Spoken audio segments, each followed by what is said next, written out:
Hello, Marcy. I thought you did a spectacular job answering the questions this week, and I particularly appreciated the examples that you used.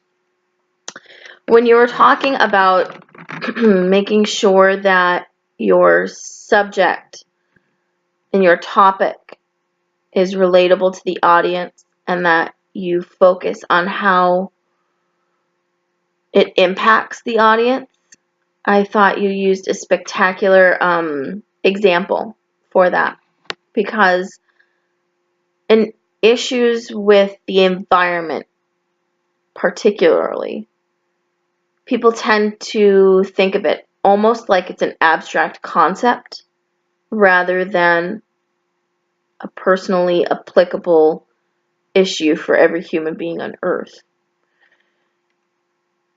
And so I thought that choosing that illustration for that question was very profound, because it helps keep in mind that though it is a global problem, it's also an individual problem. And so I thought that specifically was a really great choice for your example, and how it making sure that you can actually use that that logic to apply to big issues and topics like pollution. I also really appreciated the example that you used when you were talking about how to establish credibility. That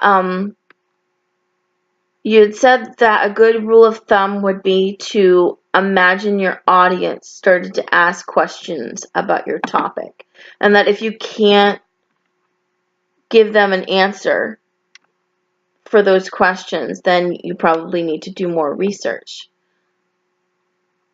I think that that's just a really great way of framing it, because in a way, though you're in front of everybody when you're giving a speech and you're very vulnerable to your own mistakes, it's a little bit safe, because it's not usually a question and answer situation when you're giving a speech, unless you choose for it to be so.